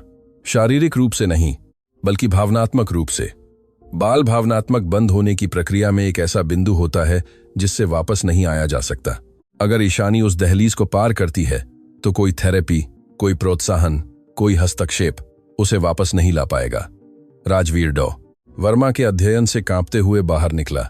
उसे वंदना को ढूंढना था। कल नहीं, अगले हफ्ते नहीं, अभी। हर गुजरता घंटा अपनी बेटी को हमेशा के लिए खोने के 1 घंटे के करीब था। लेकिन शहर बहुत बड़ा था और वंदना मिलना नहीं चाहती थी। राजवीर ने जासूसों को काम पर रखा, रिकॉर्ड की जांच की, सामुदायिक स्कूलों से संपर्क किया जहां तेजस ने दाखिला लिया होगा, आश्रय गृहों का दौरा किया, उन पड़ोस के गिरजाघरों में पूछा जहां लोग तब जाते थे जब उनके पास जाने के लिए कोई जगह नहीं होती थी। कुछ नहीं। वंदना शर्मा उस दक्षता के साथ गायब हो गई थी जिसे कोई जानता था कि सब कुछ खोना और शून्य से शुरू करना क्या होता है। जब राजवीर वंदना की तलाश में परेशान हो रहा था, हवेली के अंदर कुछ बदलना शुरू हो गया। माहौल भारी हो गया, मानो दीवारों को खुद पता हो कि उनकी छत के नीचे अन्याय हुआ है और वे मरम्मत की मांग कर रही थीं। सेवा कर्मचारी गलियारों में फुसफुसा रहे थे। रसोई की मां मर्सिडीज ने शांति देवी के पसंदीदा व्यंजन बनाना बंद कर दिया बिना कोई स्पष्टीकरण दिए। माली ललिता से बचने लगे, मानो उसकी उपस्थिति उन्हें कुछ ऐसा महसूस करा रही हो जिसे वे शब्दों में व्यक्त नहीं कर सकते थे। और यह ठीक मां मर्सिडीज थी जो एक दिन राजवीर के पास सावधानी से गई, किसी ऐसे व्यक्ति की तरह जो जानता था कि वह जो कहने वाली थी उसके भारी परिणाम हो सकते हैं। श्रीमान राजवीर, मुझे माफ करना कि मैं जहां मुझे नहीं बुलाया गया वहां दखल दे रही हूं, रसोई की मां ने धीमी आवाज में कहा, यह सुनिश्चित करते हुए कि कोई और न सुन सके। लेकिन मेरा विवेक मुझे सोने नहीं देता। जिस रात कड़ा गायब हुआ था, मैं अगली दिन की रोटी बनाने के लिए रसोई में थी। रसोई से उस कमरे का गलियारा दिखता है जहां श्रीमती शर्मा अपनी चीजें रखती थीं। राजवीर ने सांस लेना बंद कर दिया। उस रात हंगामा होने से बहुत पहले मैंने कुमारी खन्ना को उस कमरे में जाते देखा। वह कई मिनटों तक अंदर थीं और खाली हाथों बाहर निकलीं। उस समय मैंने इसे कोई महत्व नहीं दिया, लेकिन जो कुछ हुआ उसके बाद, साहब, वंदना ने वह कड़ा वहां नहीं रखा था। मैं यह आपको एक ऐसी महिला की निश्चितता के साथ बता रही हूं जिसने कई वर्षों से इस रसोई से ईमानदारी और झूठ को गुजरते देखा है। वह लड़की निर्दोष है। मां मर्सिडीज की गवाही राजवीर पर एक पहेली के अंतिम टुकड़े की तरह गिरी जिसे वह पहले से जानता था, लेकिन उसे किसी और से पुष्टि की जरूरत थी। ललिता ने कड़ा लगाया था, उसकी मां ने इसे अधिकृत किया था और दोनों ने मिलकर उस घर से एकमात्र व्यक्ति को निकाल दिया था जिसने ईशानी के जीवन में जान डाल दी थी। राजवीर सीधे अपनी मां के कार्यालय की ओर चला। उसने दरवाजा नहीं खटखटाया, उसे पूरा खोल दिया और शांति देवी को अपनी मेज पर बैठे हुए दस्तावेजों की समीक्षा करते हुए पाया, जैसे दुनिया उनके चारों ओर ढह नहीं रही थी। हमें बात करनी है, मां, और इस बार तुम मुझे सच बताओगी। राजवीर, मुझे नहीं पता तुम किस बारे में ललिता ने वंदना की चीजों में कड़ा लगाया था। मेरे पास एक गवाह है और इससे पहले कि तुम उसे बदनाम करने की कोशिश करो, तुम्हें कुछ और जानने की जरूरत है। मैं सिंघानिया निवेश के बारे में जानता हूं। मैं उस ढह गए भवन के बारे में जानता हूं। मैं जानता हूं तुमने वंदना शर्मा के साथ वर्षों पहले क्या किया था, इससे पहले कि उसने इस घर में कदम रखा। शांति देवी का चेहरा बदल गया, जैसे किसी ने दशकों से पहने हुए मुखौटे को फाड़ दिया हो। कोई तत्काल इनकार नहीं था, कोई बनावटी आक्रोश नहीं था, कुछ बहुत ज्यादा परेशान करने वाला था। चुप्पी, एक ऐसी चुप्पी जिसने एक भी शब्द बोले बिना सब कुछ स्वीकार कर लिया। और कुछ ऐसा है जो तुम भी नहीं जानती, मां, कुछ ऐसा जिसे कहने में मेरी आत्मा टूट जाती है। क्या? वंदना वह व्यक्ति थी जिसने करुणा के अंतिम दिनों में उसका साथ दिया था, जबकि तुम अंतिम संस्कार का आयोजन कर रही थी और मैं अपने दर्द में डूब रहा था। एक अनजान महिला मेरी पत्नी के पास बैठती थी और गिटार बजाती थी ताकि उसे जाते समय डर न लगे। वह महिला वंदना थी, वही महिला जिसका पति हमारी कंपनी की लापरवाही के कारण मर गया था, वही महिला जिसे तुमने अभी अभी हमारे जीवन से कचरा समझकर बाहर निकाल दिया है। शांति देवी ने अपने सीने पर हाथ रखा। राजवीर के जीवन में पहली बार उसने अपनी मां की आंखों में कुछ ऐसा देखा जो उसने कभी संभव नहीं माना था। पश्चाताप, एक ऐसा पश्चाताप जो इतना गहरा और इतना पुराना था कि ऐसा लग रहा था जैसे वह गर्व के ढेरों के नीचे दबा हुआ था। इस सटीक क्षण का इंतजार कर रहा था ताकि वह सतह पर आकर अपने हक का दावा कर सके। राजवीर, शांति देवी ने फुसफुसाया, लेकिन उनका बेटा पहले ही कार्यालय से बाहर निकल चुका था, क्योंकि राजवीर सिंघानिया के पास अब स्पष्टीकरण या माफी के लिए समय नहीं था। उसकी बेटी बुझ रही थी, वंदना गायब थी, और हर गुजरता सेकंड एक ऐसा सेकंड था जिसे वह वापस नहीं ला सकता था। उसी बेटी बनी थी। रात जब वह अंतिम बार शोधकर्ताओं की रिपोर्ट की जांच कर रहा था, बिना कुछ पाए उसका फोन बजा। यह एक अनजान नंबर था। श्रीमान सिंघानिया, एक महिला की आवाज ने कहा, जिसे उसने पहचाना नहीं। मेरा नाम रीना देवी है। मैं खुले हाथ सामुदायिक आश्रम की निदेशक हूं। एक महिला कुछ दिनों पहले अपने छोटे बेटे के साथ यहां आई थी। वह अपना असली नाम नहीं बताना चाहती, लेकिन बच्चा सभी को बताता है कि उसके पिताजी एक गिटार के अंदर रहते हैं। मुझे आपका नंबर उस कार्ड पर मिला जो बच्चे ने अपनी जेब में रखा था। मुझे लगता है कि आप वह व्यक्ति हैं जिसे यह बच्चा ढूंढना चाहता है। राजवीर ने महिला के बात खत्म होने से पहले ही अपनी कार की चाबियां पकड़ी। राजवीर शहर की सड़कों पर एक जुनूनी आदमी की तरह गाड़ी चला रहा था। ट्रैफिक लाइट की रोशनी विंडशील्ड से धुंधली धब्बों में बदल रही थी, जबकि वह अपने दिमाग में रीना देवी के शब्दों को दोहरा रहा था। एक बच्चा जो कहता है कि उसके पिताजी एक गिटार के अंदर रहते हैं। पूरी दुनिया में केवल एक बच्चा ही वह वाक्य बोलता था, केवल एक। खुले हाथ सामुदायिक आश्रम शहर के एक ऐसे इलाके में था जहां राजवीर कभी नहीं गया था।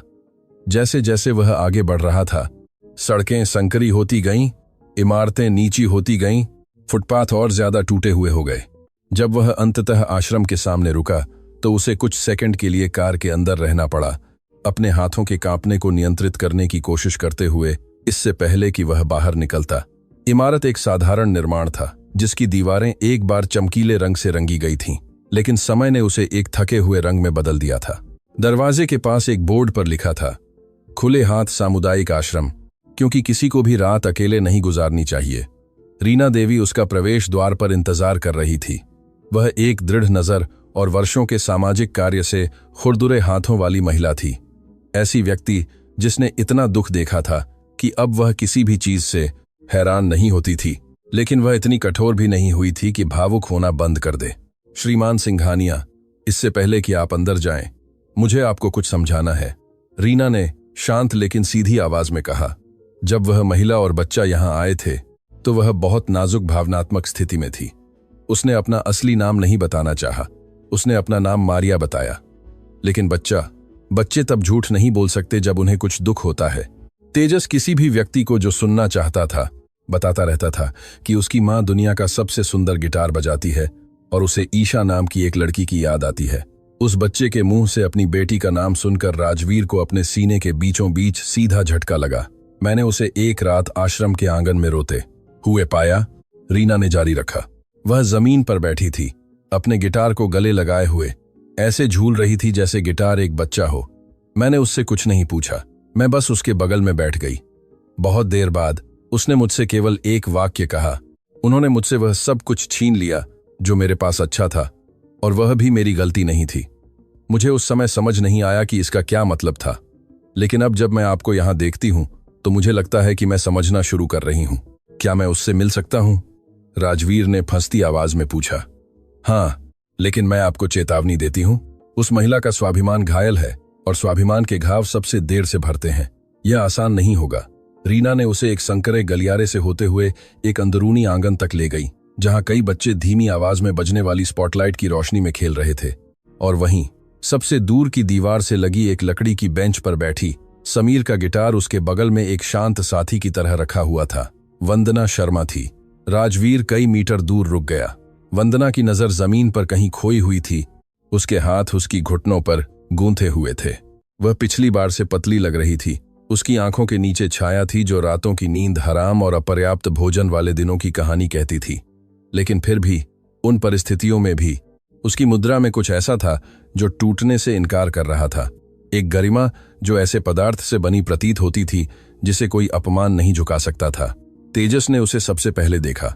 बच्चा आश्रम के अन्य बच्चों के साथ खेल रहा था। जब उसकी आंखें राजवीर की आंखों से मिलीं, वह एक सेकंड के लिए अचल रह गया, मानो उसके दिमाग को यह पुष्टि करने की जरूरत थी कि छव्य वास्तविक थी और वह उन सपनों में से एक नहीं थी जो उसे हर रात आते थे, जहां वह हवेली में वापस जाता था और ईशानी के साथ नाचता था। फिर बिना एक शब्द कहे वह अपनी मां की ओर दौड़ा और उसकी आस्तीन खींची। मां, तेजस ने फुसफुसाया। मां, देखो। वंदना ने ऊपर देखा और उसकी आंखें राजवीर सिंघानिया की आंखों से मिलीं, जो एक सामुदायिक आश्रम के आंगन में खड़ा था। उसके कपड़े सिकुड़े हुए थे, उसकी आंखें लाल थीं और उसकी अभिव्यक्ति आधी राहत, आधी शर्मिंदगी थी। वंदना का चेहरा एक पल में बदल गया। पहले आश्चर्य था, फिर भ्रम और अंत में कुछ ऐसा जिसे राजवीर ने दर्दनाक स्पष्टता से पहचाना। अविश्वास। किसी ऐसे व्यक्ति का अविश्वास जिसे कई बार धोखा दिया गया हो कि वह यह विश्वास करे कि कोई अच्छे इरादों के साथ आया है। आप यहां क्या कर रहे हैं? वंदना ने उसी सीधी मुद्रा के साथ खड़े होते हुए पूछा जिसे उसने हवेली से निकलने वाली रात बनाए रखा था। मैं आपको ढूंढने आया हूं। किस लिए? मुझे किसी और चीज का आरोप लगाने के लिए। अब एक हार, एक अंगूठी गायब हो गई है। क्या आप मेरे गिटार की फिर से जांच करना चाहते हैं कि मैंने हीरे का मुकुट छिपाया है या नहीं? वंदना के मुंह से हर शब्द एक ऐसे दर्द से भरा हुआ निकल रहा था जो अनिश्चितता के दिनों में, एक आश्रम में रातें बिताने में, अपने बेटे को यह समझाने में कि वे अब उस घर में वापस क्यों नहीं जा सकते जहां उसकी एक दोस्त थी, किण्वित हो गया था। वंदना, कड़ा प्लांट किया गया था। वंदना चुप रही, लेकिन उसकी अभिव्यक्ति नहीं बदली। ललिता खन्ना ने कड़ा आपके गिटार के कवर के अंदर रखा था। मेरे पास एक गवाह है जिसने उसे उस रात आपके कमरे में जाते देखा था। यह सब आपको घर से निकालने के लिए एक सुनियोजित जाल था। और मुझे आप पर क्यों विश्वास करना चाहिए? वंदना ने ऐसी शांति से जवाब दिया जो किसी भी चीख से ज्यादा विनाशकारी थी। आपकी मां ने मुझे पूरे घर के सामने अपमानित किया। उसने मेरे बेटे के सामने मेरे साथ एक अपराधी जैसा व्यवहार किया। और आप, श्रीमान सिंघानिया, आप वहीं खड़े थे, संदेह कर रहे थे। मैंने देखा कि आपकी मां के शब्दों ने आपको कैसे संदेह में डाल दिया। मैंने आपकी आंखों में वह क्षण देखा, वह क्षण जब आपने इस संभावना पर विचार किया कि मैं दोषी थी। और वह क्षण, संदेह का वह अकेला क्षण, बाकी सबसे ज्यादा दर्दनाक था। राजवीर को वे शब्द ऐसे मुक्कों की तरह मिले जिन्हें वह जानता था कि वह योग्य था। वंदना सही थी। वह एक सेकंड के लिए हिचकिचाया था। उसने अपनी मां की आवाज को वह देखने दिया था जो उसकी अपनी आंखों ने देखा था। उससे ज्यादा वजनदार था। जो उसके अपने दिल को पता था कि सच था, उससे ज्यादा वजनदार था। तुम सही कहती हो। राजवीर ने अपना बचाव करने की कोशिश किए बिना कहा। मैं हिचकिचाया और मुझे इसके लिए खुद से नफरत है, लेकिन मैं अब यहां हूं। और मैं सिर्फ यह बताने के लिए नहीं आया कि तुम निर्दोष हो। मैं इसलिए आया हूं क्योंकि मुझे तुम्हें कुछ ऐसा बताना है जो मैंने खोजा है, कुछ ऐसा जिसे तुम्हें जानना चाहिए, भले ही इसे कहने से मैं टूट जाऊं। वंदना ने उसे अपनी आंखें सिकोड़कर देखा, जैसे कोई यह मूल्यांकन कर रहा हो कि दरवाजा खोलना उचित है या नहीं, जिसके पीछे कोई और विश्वासघात छिपा हो सकता है। क्या? राजवीर ने गहरी सांस ली। वह जो कहने वाला था, उससे वंदना उसे हमेशा के लिए नफरत कर सकती थी। यह उसके वापस आने की किसी भी संभावना को नष्ट कर सकता था। लेकिन उसे बहुत देर से, शायद बहुत देर से पता चला था कि सच्चाई ही एकमात्र ऐसी चीज थी जो झूठ के कारण हुए घावों को ठीक कर सकती थी। आपके पति समीर, वह वर्कशॉप जहां वह काम करते थे, वह ढह गया भवन, वह भवन मेरे परिवार की कंपनी सिंघानिया निवेश का था। मेरी माँ उस समय उस कंपनी का प्रबंधन करती थीं। समीर की मृत्यु के बाद उन्होंने ही कानूनी टीम को आपके मुकदमे को रोकने का आदेश दिया था। इसके बाद जो चुप्पी छाई वह सामान्य चुप्पी नहीं थी। यह एक ऐसी चुप्पी थी जिसका वजन, बनावट, तापमान था। एक ऐसी चुप्पी जिसे छुआ जा सकता था और जो जला रही थी। वंदना एक कदम पीछे हट गई, जैसे राजवीर के शब्द एक भौतिक शक्ति थे जो उसे पीछे धकेल रहे थे। उसकी आंखें आंसुओं से भर गईं जो गिरने से इनकार कर रहे थे। एक ऐसी इच्छा शक्ति से रुके हुए थे जिसने सार्वजनिक रूप से न टूटना सीख लिया था। उसका मुंह खुला लेकिन कोई आवाज नहीं निकली। उसके हाथ कांपने लगे जिससे तेजस ने उसे दोनों हाथों से पकड़ लिया। यह समझे बिना कि क्या हो रहा था, लेकिन सहज रूप से जानता था कि उसकी मां को उसकी जरूरत थी। आप मुझसे कह रहे हैं, वंदना ने ऐसी आवाज में शुरू किया जो मुश्किल से सुनाई दे रही थी, कि समीर की मृत्यु आपके परिवार की गलती के कारण हुई थी, कि मैंने सब कुछ खो दिया, मेरा करियर, मेरा घर, मेरा पूरा जीवन, क्योंकि आपकी मां ने तय किया था कि मुझे बर्बाद छोड़ देना जिम्मेदारी लेने से सस्ता था। और उन सब के बाद मैं उन्हीं लोगों के घर की सफाई करने लगी जिन्होंने मेरी दुनिया को नष्ट कर दिया। हाँ, आपको पता था जब आपने मुझे काम पर रखा था, है ना? मैंने बाद में पता चला मेरी मां ने ही आपको काम पर रखा था, और अब मैं समझता हूं कि उन्होंने ऐसा इसलिए किया था ताकि कोई बाहरी व्यक्ति मामले को याद न करे। आपको पास रखकर वह स्थिति को नियंत्रित कर रही थी। वंदना ने अपनी आंखें बंद कर लीं। आंसू अंततः उसके गालों पर अपना रास्ता बना पाए। खामोश, लगातार, एक नदी की तरह जो एक बांध को तोड़ देती है, जो वर्षों से बहुत कुछ रोके हुए था। कुछ और भी है?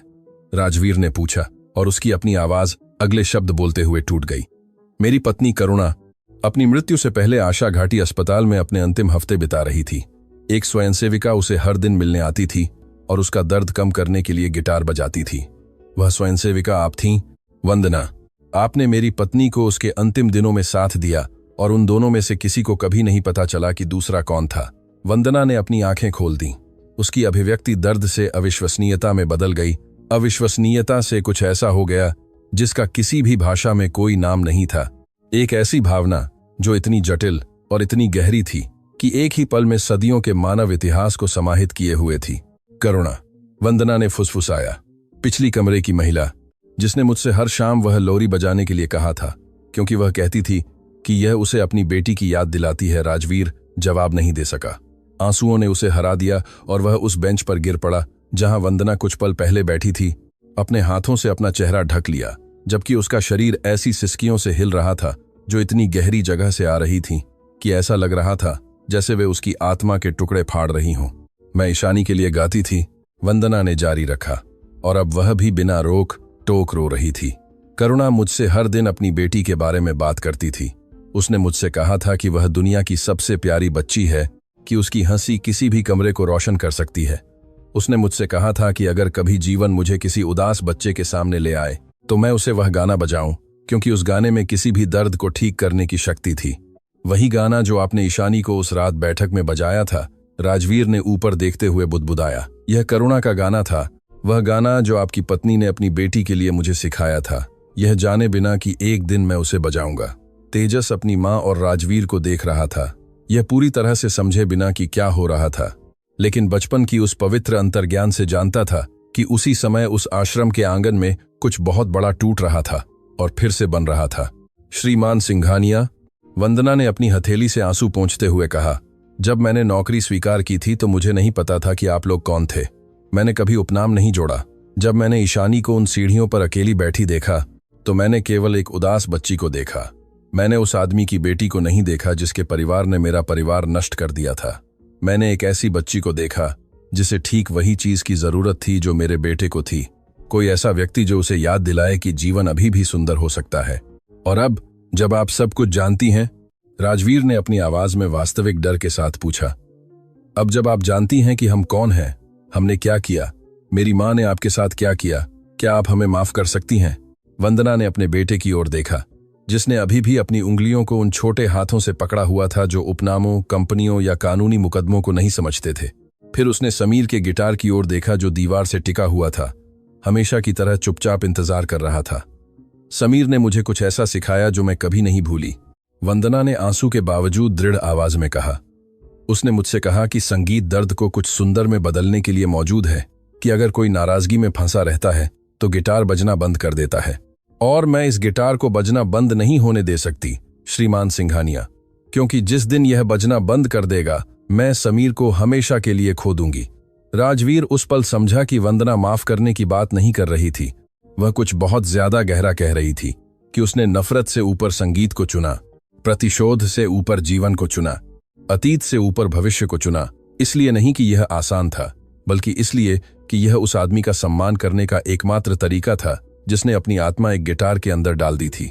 वंदना, मुझे आपसे कुछ पूछना है, राजवीर ने खड़े होते हुए कहा, और मुझे जरूरत है कि आप यह जान लें कि मैं यह अपने लिए नहीं पूछ रहा हूं, मैं यह ईशानी के लिए पूछ रहा हूं। मेरी बेटी फिर से बुझ रही है। डॉक्टर कहते हैं कि अगर उसे तेजस के साथ उसका संबंध वापस नहीं मिला तो हम उसे भावनात्मक रूप से, स्थायी रूप से खो सकते हैं। ईशानी को तेजस की जरूरत है और उसे आपके संगीत की जरूरत है, वह संगीत जो करुणा ने उसे अनजाने में छोड़ दिया था। वंदना ने तेजस की ओर देखा। बच्चा जिसने ईशानी का नाम सुना था, उसने अपनी आंखें ऊपर की, जो सबसे काली रात के बीच 2 सितारों के जलने की तरह रोशन हो गईं। मां, तेजस ने ऐसी आवाज में कहा जो सेनाओं को निहत्था कर सकती थी, ईशा को मेरी जरूरत है। और इन 3 शब्दों के साथ एक बच्चे ने 2 परिवारों का भाग्य तय किया, जिन्हें जीवन ने पीटा था, अलग किया था, नष्ट कर दिया था, और जिन्हें अब एक सामुदायिक आश्रम के आंगन में एक साथ फिर से बनाने का अवसर मिला था, एकमात्र सामग्री के साथ जो कभी खत्म नहीं होती, वह प्यार जो सब कुछ से बच जाता है। हवेली लौटने का रास्ता राजवीर के जीवन का सबसे खामोश रास्ता था। वंदना पिछली सीट पर बैठी थी, तेजस उसकी गोद में सोया हुआ था। एक ऐसी रात की भावनाओं से थक गया था जो उसके छोटे शरीर के लिए बहुत बड़ी थी। समीर का गिटार सहचालक की सीट पर ऐसे रखा था जैसे वह एक और यात्री हो, जैसे उसे वहां रहने का अपना अधिकार हो। वंदना ने माफी नहीं दी थी। उसने यह नहीं कहा था कि वह हमेशा के लिए लौट रही थी, उसने केवल कहा था, मैं ईशानी के लिए जा रही हूं। और राजवीर समझ गया कि फिलहाल यह पर्याप्त था। यह उससे ज्यादा था जितना वह योग्य था। जब कार हवेली के सामने रुकी तो लगभग रात के 2 बज चुके थे। निचले तल की लाइटें जली हुई थीं, उस समय असामान्य। राजवीर पहले उतरा और मुख्य दरवाजा खोला, यह उम्मीद करते हुए कि घर सोया हुआ मिलेगा, लेकिन घर सोया हुआ नहीं था। बैठक में एक कुर्सी पर सीधी पीठ और घुटनों पर हाथ रखे हुए शांति देवी सिंघानिया बैठी थीं। उनके बगल में दीवार से टिके हुए घबराए हुए चेहरे के साथ ललिता खन्ना खड़ी थी, और उन दोनों के सामने हाथ में एक टैबलेट लिए और ऐसे चेहरे के साथ जैसे वह दुनिया में कहीं और होना पसंद करेगा, गोपाल सिंह खड़ा था। साहब, गोपाल ने राजवीर को अंदर आते हुए देखकर कहा, आपकी मां ने आज रात आपसे बात करने के लिए कहा था, उन्होंने आपका इंतजार करने पर जोर दिया। राजवीर ने अपनी मां की ओर सावधानी से देखा, लेकिन शांति देवी में कुछ बदल गया था। वह बर्फ की महिला नहीं थी जो आदेश देती थी और अंध आज्ञाकारिता की उम्मीद करती थी। यह कुछ अलग था, कुछ ऐसा जो राजवीर ने तब से नहीं देखा था जब वह बहुत छोटा बच्चा था और उसकी मां अभी भी रोना जानती थी। भेद्यता। फिर शांति देवी ने वंदना को राजवीर के पीछे तेजस को गोद में लिए हुए और कंधे पर गिटार टांगे हुए अंदर आते देखा। दोनों महिलाओं ने एक पल के लिए एक दूसरे को देखा, जिसमें वर्षों का संपीड़ित दर्द एक ही नजर के मिलन में समाहित था। वंदना ने अपनी पार आंखें नहीं झुकाईं, शांति देवी ने भी नहीं, लेकिन शांति देवी ने ही सबसे पहले बात की, और उन्होंने जो कहा उससे गोपाल ने भी अपनी सांस रोक ली। श्रीमती शर्मा, कृपया बैठिए।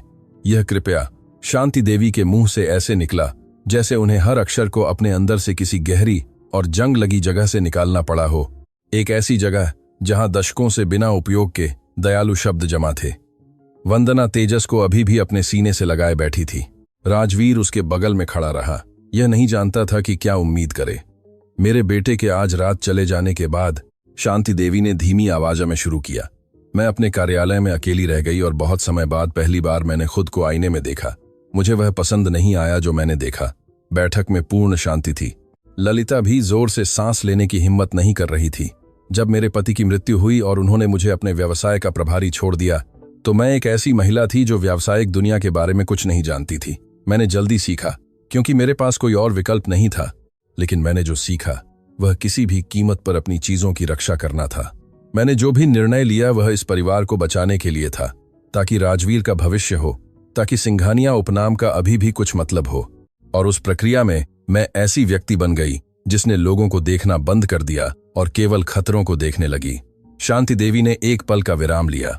उसकी आंखें नम थीं, कुछ ऐसा जो राजवीर ने अपने पिता के अंतिम संस्कार में भी नहीं देखा था। जब सिंघानिया निवेश का भवन ढह गया और आपके पति की मृत्यु हो गई, श्रीमती शर्मा, मेरे डेस्क पर आपके नाम के साथ एक रिपोर्ट आई।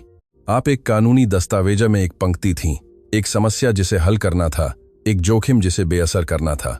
मैंने कभी यह सोचने के लिए नहीं रुका कि उस नाम के पीछे एक बेटा, टूटे हुए सपने वाली महिला थी, एक गिटार था जो उसके प्रिय व्यक्ति का एकमात्र बचा हुआ था।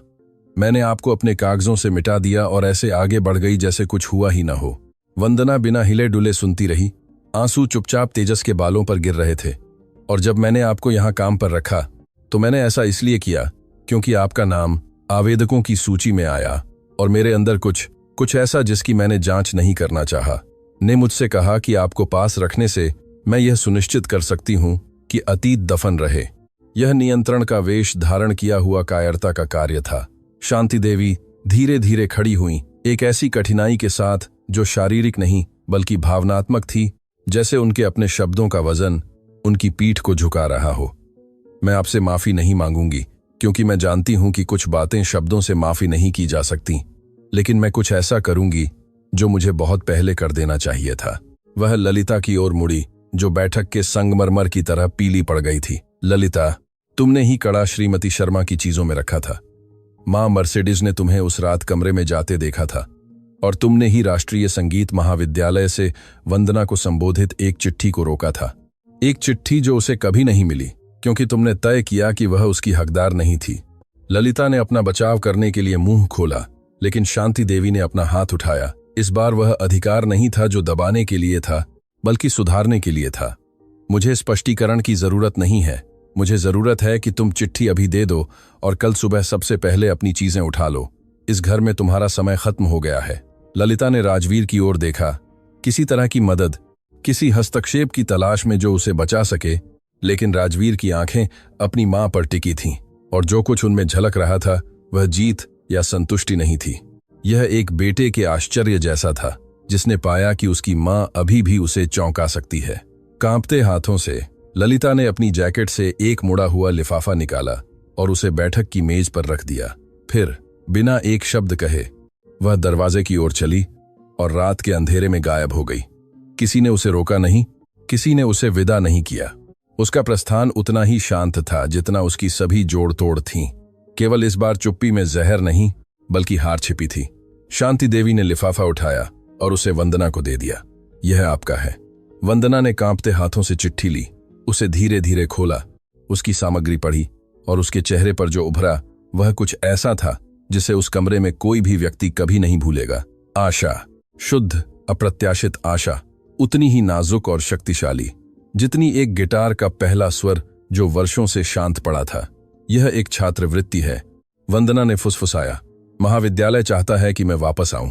वे चाहते हैं कि मैं वही पूरा करूं जो मैंने शुरू किया था, और आप करेंगी। शांति देवी ने ऐसी दृढ़ता से कहा जिसने सभी को चौंका दिया। सिंघानिया निवेश उस छात्रवृत्ति के हर खर्च को वित्त पोषित करेगा जो कवर नहीं होगा।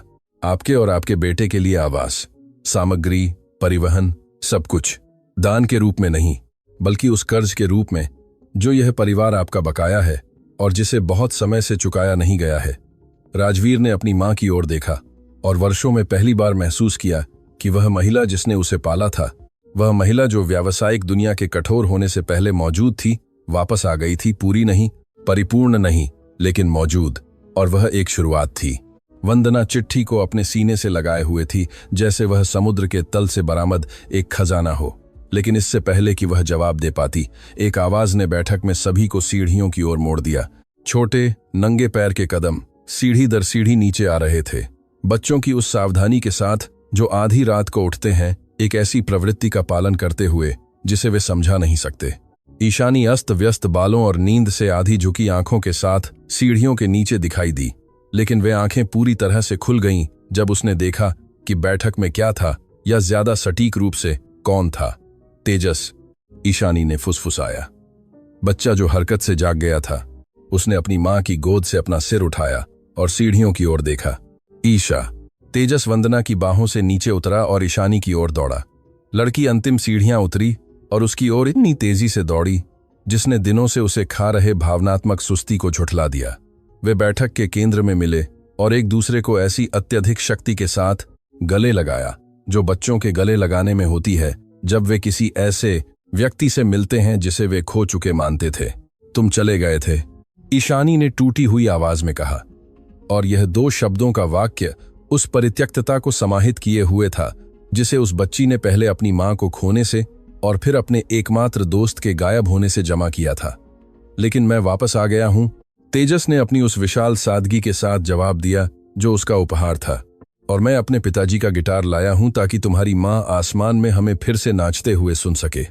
करुणा ने जो गाना सिखाया था उसने सिंघानिया हवेली के हर कोने को एक ऐसी लहर की तरह भर दिया जिसने सब कुछ पुराना और टूटा हुआ बहा दिया और केवल वही छोड़ा जो बचाने लायक था। ईशानी और तेजस बैठक के केंद्र में हाथ पकड़े हुए नाच रहे थे, ठीक वैसे ही जैसे उन्होंने उस पहली रात किया था, लेकिन इस बार आंसुओं और हंसी के साथ एक ही समय में गवाह थे। राजवीर अपनी बेटी के पास घुटनों के बल बैठ गया और उसने उसे खींचकर उनके साथ नाचने के लिए कहा। शांति देवी खड़ी हुई, एक बच्चे के हाथ से सहारा लिए हुए, जिसने उसे कुछ ऐसा सिखाया था जो कोई व्यवसाय या कोई भाग्य उसे नहीं सिखा सकता था। एक ऐसी धुन की ताल पर धीरे धीरे झूल रही थी जिसने उसे छूने वाले हर चीज को ठीक कर दिया। हफ्तों बाद वंदना राष्ट्रीय संगीत महाविद्यालय लौट गई। देश के संगीत हलकों में उसकी वापसी खबर बन गई और उसकी पुरानी प्रोफेसर ने पहली कक्षा में समीर का गिटार बजाते हुए उसे देखकर कुछ ऐसा कहा जो एक किंवदंती बन जाएगा। तकनीक सिखाई जा सकती है, लेकिन वंदना के अंदर जो है वह सीखा नहीं जाता। वह सहन किया जाता है, जिया जाता है और संगीत में बदल जाता है। तेजस ने ईशानी के ही स्कूल में दाखिला लिया। दोनों अविभाज्य हो गए, 2 बच्चे जिन्होंने अधिकांश वयस्कों से पहले सीख लिया था कि साझा घाव छिपे हुए घावों से ज्यादा तेजी से भरते हैं। शांति देवी ने कुछ समय बाद समीर शर्मा के नाम पर एक फाउंडेशन बनाया जो कारीगरों और स्वतंत्र श्रमिकों के लिए सुरक्षित कामकाजी परिस्थितियों की गारंटी देने के लिए समर्पित था। उन्होंने प्रेस में इसकी घोषणा नहीं की, उन्होंने मान्यता नहीं खोजी, उन्होंने इसे चुपचाप किया, ठीक उसी तरह जैसे उन्होंने नुकसान पहुंचाया था, लेकिन इस बार हर कार्रवाई के पीछे विनाश के बजाय मरम्मत का निशान छोड़ते हुए। और राजवीर किसी भी दोपहर काम के बाद घर लौटा और उसे वही दृश्य मिला जिसने उसके जीवन को हमेशा के लिए बदल दिया था। वंदना बैठक में गिटार बजा रही थी, जबकि ईशानी और तेजस कालीन पर नंगे पैर नाच रहे थे। लेकिन इस बार वह दरवाजे पर लकवाग्रस्त नहीं रुका। इस बार वह अंदर गया, वंदना के बगल में बैठा और वह गाना सुना जो उसकी पत्नी ने दुनिया को उपहार में दिया था, यह जाने बिना कि वह धुन 2 परिवारों को एक साथ लाएगी जिन्हें सबसे ज्यादा एक दूसरे को ढूंढने की जरूरत थी। उस रात सोने से पहले ईशानी ने अपने पिता से पूछा, पिताजी, क्या आपको लगता है कि माँ और तेजस के पिताजी आसमान में एक दूसरे को जानते हैं? राजवीर की आंखों में नमी थी, वह मुस्कुराया। मुझे यकीन है मेरी जान, और मुझे यकीन है कि वे नाच रहे हैं। ईशानी ने एक मुस्कान के साथ अपनी आंखें बंद कर लीं जो उस हवेली की सभी रोशनी से ज्यादा रोशन थी। और ब्रह्मांड में कहीं एक लोरी बजती रही, एक गिटार द्वारा बजाई गई जिसमें एक ऐसे आदमी की आत्मा समाहित थी जिसने अपना वादा पूरा किया। जब तक वे तार बजते रहे वह कभी पूरी तरह से नहीं गया। ऐसे वाद्य यंत्र होते हैं जो लकड़ी और तारों से बनाए जाते हैं, लेकिन कुछ ऐसे भी होते हैं सबसे मूल्यवान जो प्यार से, नुकसान से, दर्द को दुनिया द्वारा सुनी गई सबसे सुंदर धुन में बदलने के अटूट निर्णय से बनाए जाते हैं। और वह गिटार, समीर शर्मा का आखिरी गिटार, कभी बजना बंद नहीं हुआ।